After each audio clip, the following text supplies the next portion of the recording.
In this Blender tutorial, I'll show you how to create this procedural layered rock material. And after we create the procedural material, I'll show you how to join it together into this custom node group so that you can control the look of the material. So we have the scale value to change the size of the entire material, so you can change it depending on the size of your object. Then we also have the noise scale here, so you can make the noise be really small or make the noise be quite large. Then we also have the moss scale, so if you want the moss to be really small or big, you can change that. And then we also have the layer scale, and this is going to change those layers of rocks. And then we have the rock colors, so we have the rock color 1 and also the rock color 2, and then we also have the moss color, so you can use this to change the colors of that moss. Then we also have the amount of moss, so if you don't want any moss, you can turn this up and now the moss is gone, or you can turn it down if you want there to be lots more moss growing on the rock. Then we have the roughness of the entire material, and then we have some bump strengths, so we have the rock bump strength, we also have the cracks bump strength, and then we also have the moss bump strength. And then finally we have the displacement strength to actually make the rocks pop out of the mesh.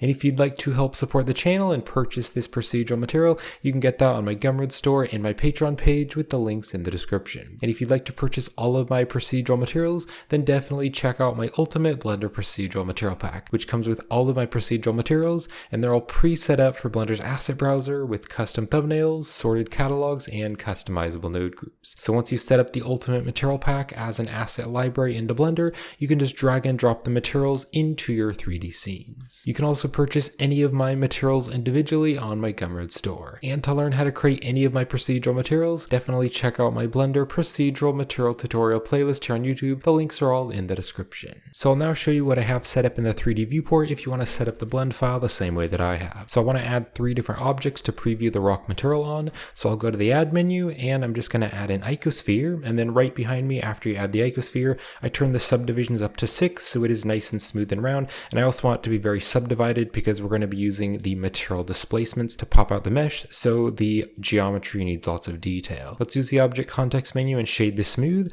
and then the default objects in Blender are quite large, so I scaled this object down by a 0.2 and then press Ctrl A and just apply the scale. Now I also wanted to add a few other objects to preview the rock material on, so for this chunky rock object I just added a cube and I scaled the cube down to fit the size of the other objects, and then I added some loop cuts by pressing Ctrl R, and I just added a few loop cuts in the cube, and then I extruded out some of the parts of the cube. And then to give it more geometry, I also added the subdivision surface modifier to this object, and I set the viewport and render levels to 5. Now for the last object here, this was just one more cube that I scaled down to the size of the other objects, and then if you use the object context menu with the mesh selected, you can click on the subdivide button, and you can continue to subdivide that many times until it has lots of geometry. And I'm adding lots of geometry to the mesh so the displacements have lots of detail to work with. Now as for the lighting, I added these 3 different area lights right here. So this first one here is pointed down kind of on the front of the objects, and over here on the object data properties I turned the power up to 120. And then I added 2 more area lights right on the back here, and for these ones here I set the shape to rectangle and I turned down the Y size to make them kind of long. And for these ones I turned them both to a power of 150 just to add some lighting in the background. And then to get some nice realistic lighting and reflections, I wanted to add in an HDRI. So over here on the world properties I added in this Canon HDRI. This is a free HDRI from polyhaven.com, and I'll have the link in the video description. And I downloaded the 1K version and the HDR version of the HDRI. So once you download the HDRI, you can click on the yellow dot next to color, you can choose environment texture, and then click on the open button and open up the HDRI. And then I also added a camera here, and I just pointed the camera at the objects, and over here on the object data properties of the camera, I turned the focal length up to 80 just to kind of zoom it in a little bit. And then also right here on the output properties, I changed the resolution X and Y just so that it is a nice long image so I can see all the objects. Now also if you go to the render properties, you can scroll down to the color management, and I set the view transform to filmic, and I also set the look to very high contrast. And then if I go into the rendered viewport mode, if you want to make the background transparent, you can open up the film tab here and you can click on the transparent button so that you can't see the HDRI in the background. And also on the render properties, make sure that you're using the Cycles rendering engine if you want to use the material displacements, because the material displacements will not work in Eevee. So I am in the shading workspace, so I have the 3D viewport right over here and I'm in the rendered mode, and then I have the shader editor right over here. So I'll select the object, I'll click on new to add a new material, and I'll just call this layered rock.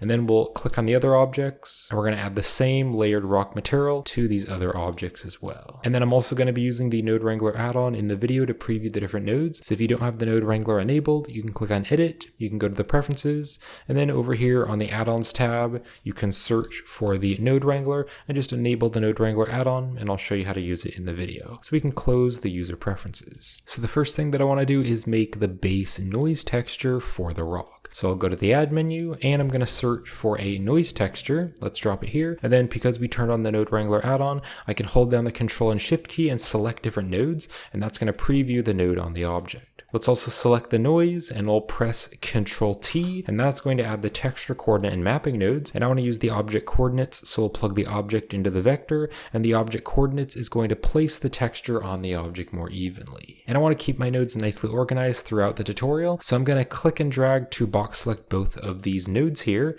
and I'll press Control J. Control J is going to join them together into a frame, and I'll select the frame, and I'll press F2 to add a label, and I can just call this mapping. This is totally optional, but I just want to keep the nodes nicely organized. So now let's change some of the noise texture settings. So I'll leave the scale at 5, but I'll turn the detail all the way up to 15, and I'll also turn the roughness all the way up to 1, so it is a very detailed noise texture. Now it is very subtle right now, and I want to make it more contrasty and more visible, so I'm going to uncheck the normalize button, and that way you can see the noise much better. So I don't just want it to be black and white, I want to make both of the colors. So to do that, I can select the noise texture and I can press Control 0. Control 0 is going to add the mix color node. You could also just go to the search and you could search for the mix color. I'm going to drop the mix here, and the noise texture factor is going to go into the factor of the mix color node. So now the light and dark values of the noise texture are going to determine what parts are color A and what parts are color B. So for color A, I'm going to make this a slightly brownish color, so it's going to be slightly towards the orange, and then make it darker. And then for color B, this is also going to be slightly more towards the orange, so it's more brown, but it'll be a little bit brighter. And if you want to use the exact same colors that I'm using, then color A is going to be a hex value of 32302C, and then color B is going to be a hex value of 62625C. So then I can box select these nodes, I'll join them together into a frame, and I'll select the frame and add a label, and I can just call this base texture, again just to keep the nodes nicely organized. So now let's create the moss texture. So I'll go to the add menu and I'm going to search for another noise texture. Let's drop it here,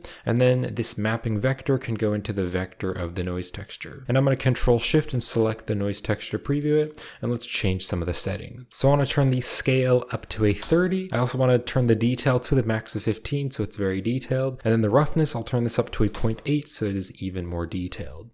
Now to make it look more like moss, if I click and drag, make this a little bit bigger so you can read it, I'm going to turn up this laconarity value, and I'm going to turn it up to a 4. So by turning up the laconarity value, it's going to make all these little circles here in the texture, and that looks much more like moss. So now I want to make it more contrasty because it's very gray. So I'll go to the add menu and I'll search for a color ramp. We'll put the color ramp here after the noise texture. And then we can drag these colors around to make it more contrasty. So I'm actually going to drag the white tab all the way over here, and then the black tab I'll just drag kind of to about there. So where the white parts are, that is where you'll be able to see the moss. Now later on in the tutorial, when we create the custom node group, I want to have a customizable value to control how much moss there is.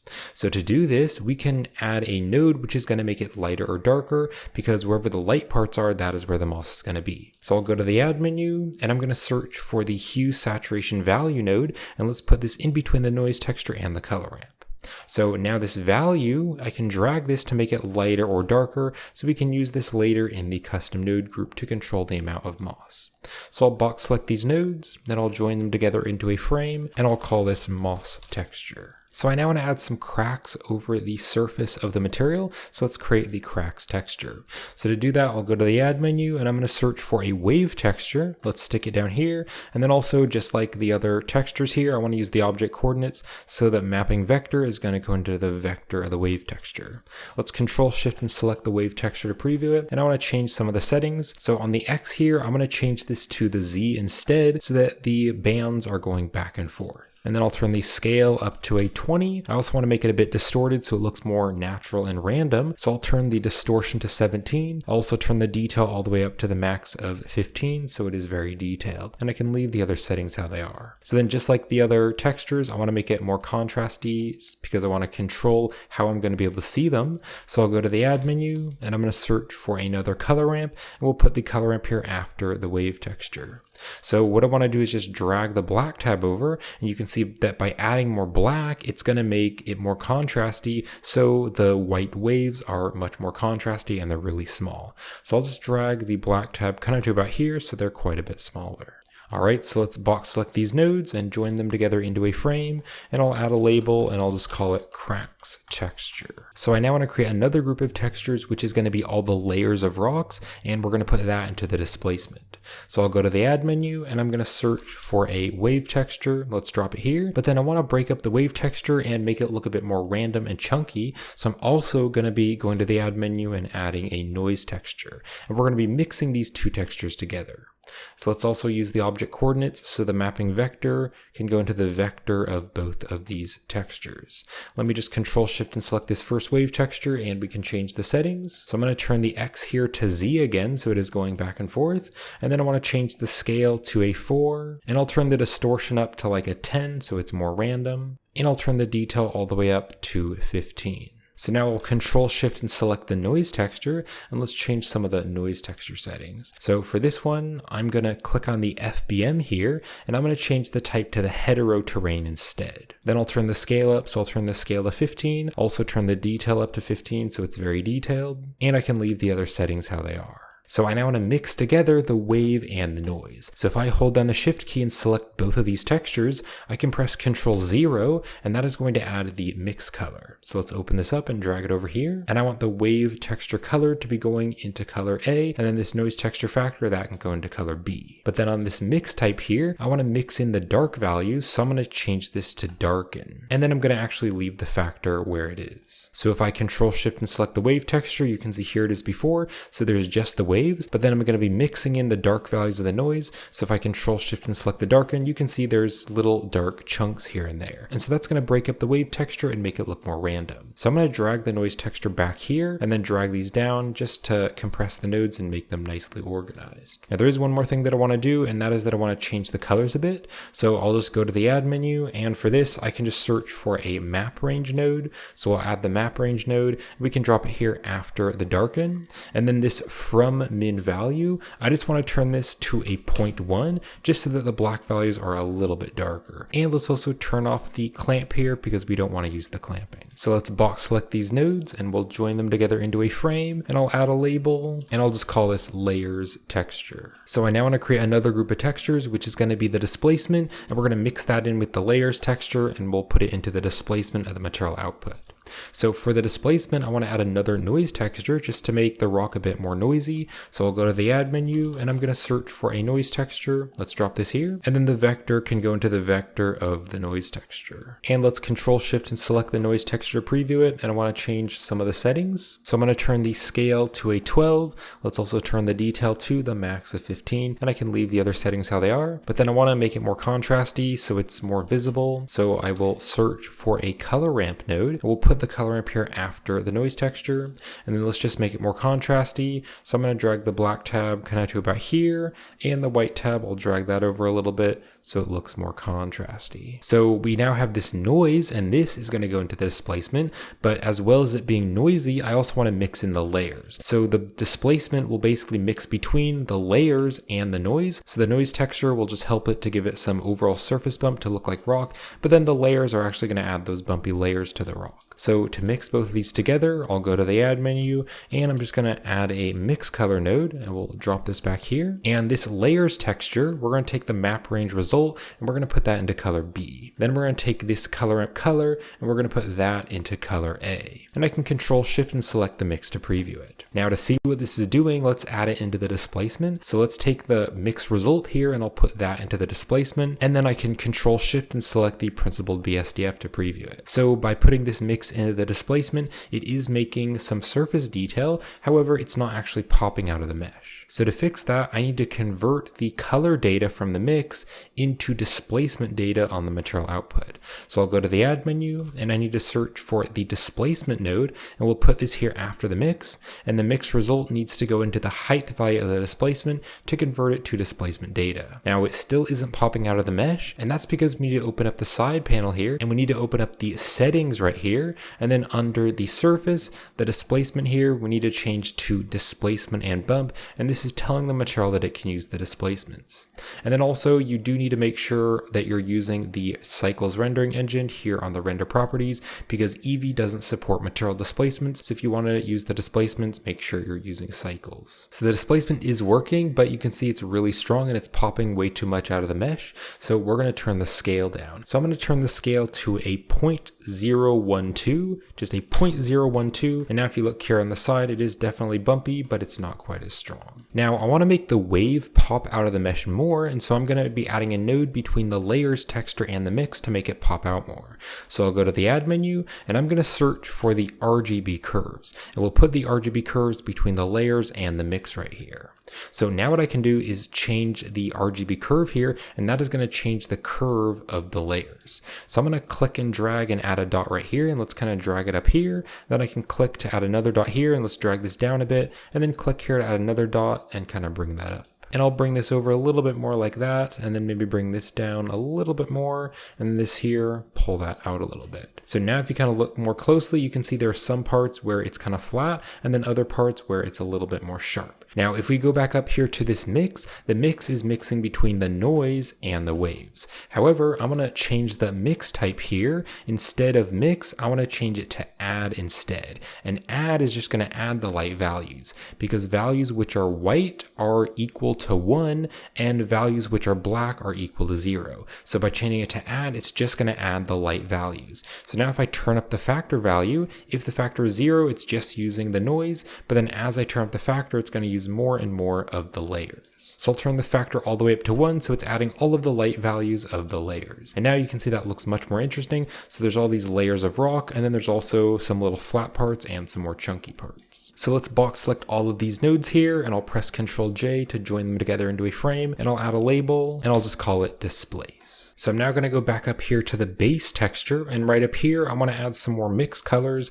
because we're going to create the other textures. Because right now we have the base texture for the rock, but I also want to add in some darker spots where the layers are, and then I also want to add in the moss. So I'll go to the add menu and I'm going to add another mix color, and we'll put this here after this mix, and then I'll duplicate it and stick it right here. So now we have 3 different mix nodes. And if you want to add some labels, you can by selecting the mix nodes and pressing F2 to add a label. So I could call this one like rock colors, add a label to this one, and I'll rename this one to dark layers. And then this one here, I'll call it moss. So for the dark layers, I want to mix in this add here on the displace. So I'm going to pull out a wire from the add displace here from this mix color, and I'm going to stick it into the factor of the dark layers. And then if you want to keep the wires more organized, you can hold down the shift key and right click and drag over the wire, and that's going to add a reroute. So I'm just going to add a few reroutes here just to keep the wire more organized so it's not overlapping. Just add another reroute there. Now here on the dark layers, I want to click on the mix type here,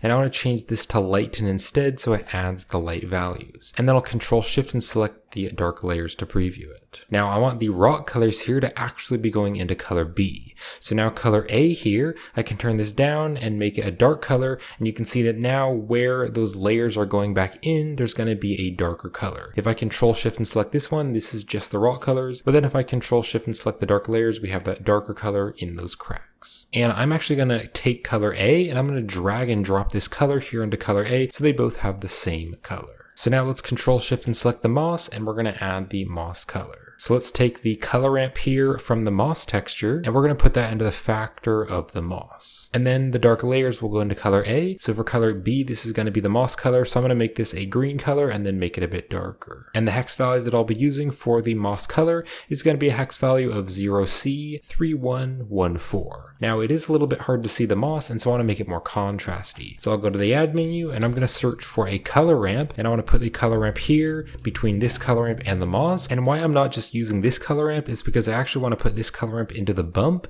So I want this color ramp to stay how it is, but then I want to add another color ramp just to make the colors more contrasty. So I'm just going to take the white tab and I'm going to drag it way over here to make it more contrasty. If I Control Shift and select the color ramp, you can see by turning up this white value, bringing it over here, there's going to be much more white color. So if I Control Shift and select the moss, now you can see it a little bit better. It is a little bit subtle, but you can definitely see that better. So now this moss result here, this can go into the base color of the principled shader, and I can Control Shift and select the principled shader to preview it. Now here on the roughness, I want to turn this up a bit, so I'll turn this up to like a 0.65 so the rock is a bit more rough. So I now just want to create some bump nodes, and we're going to be putting that into the normal to add some surface bump. So I'll go to the add menu and let's search for the bump node, because the bump nodes can convert color data or black and white data into normal data. So I first want to add some noise. So I'll just take this noise texture here on the displacement and let's put the factor into the height value of the bump to convert it to bump data. And then this normal here from the bump can go into the normal of the principled shader. So now the rock looks much more bumpy.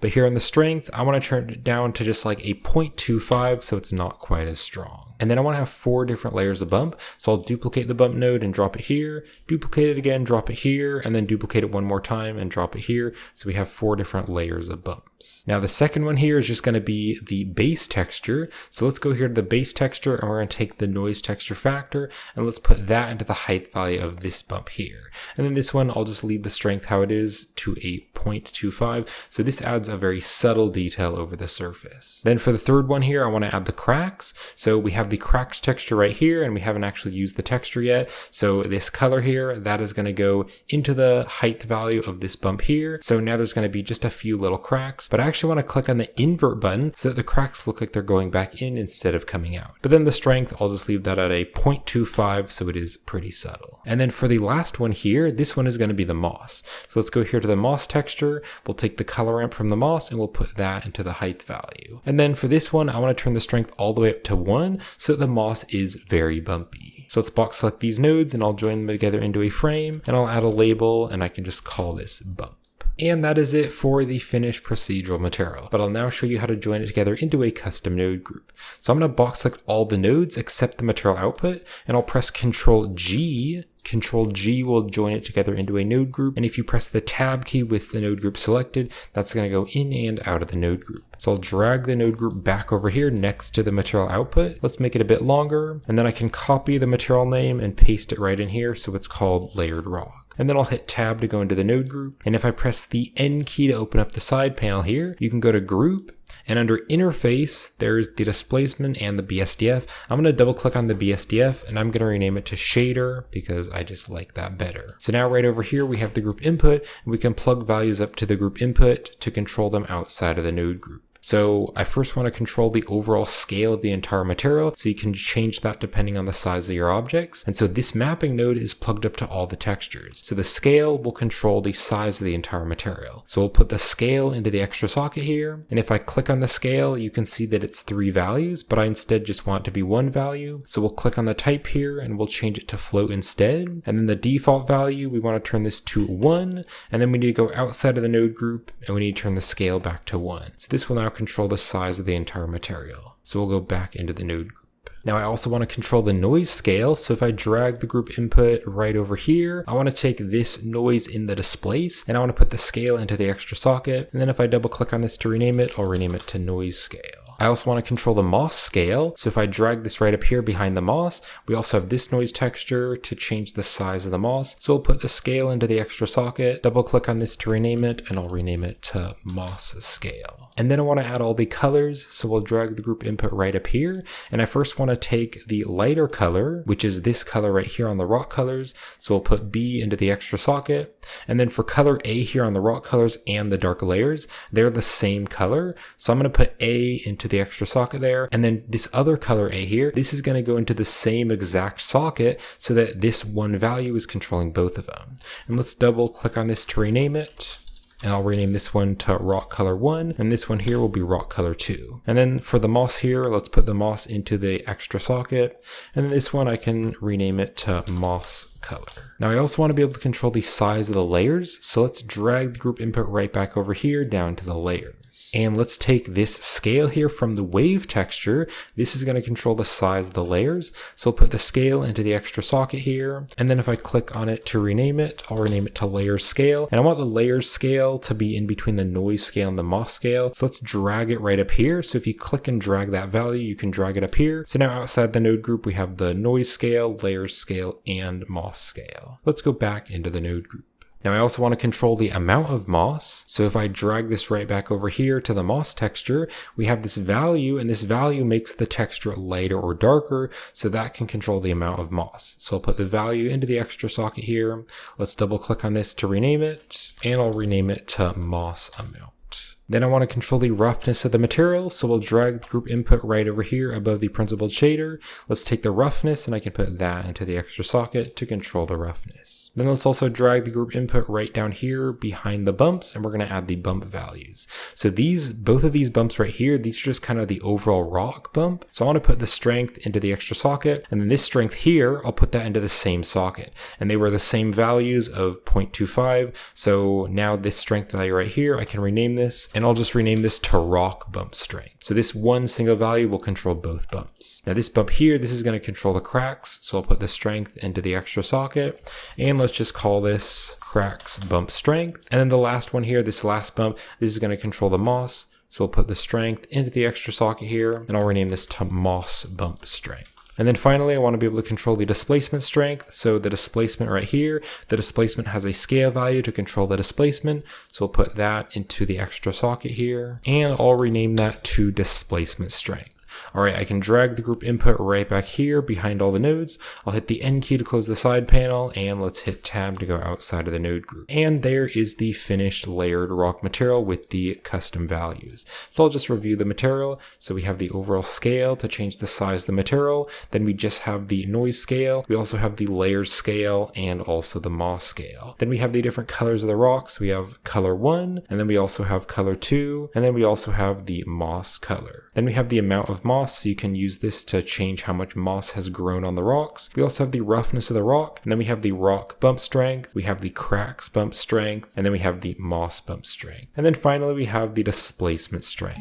So that'll be it for this tutorial, so I hope you enjoyed this, and thank you for watching. And if you'd like to purchase this finished procedural material and help support the channel, you can get that on my Gumroad store and Patreon page. The links are in the description.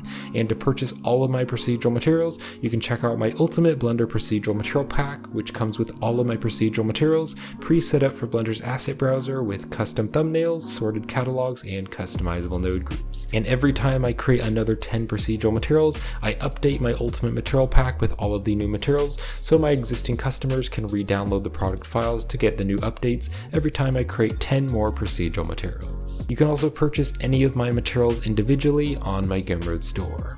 And to learn how to create any of my procedural materials, you can check out my Blender Procedural Material tutorial playlist here on YouTube. The links are all in the description. So I hope you found this helpful, I hope you enjoyed the tutorial, and thank you for watching.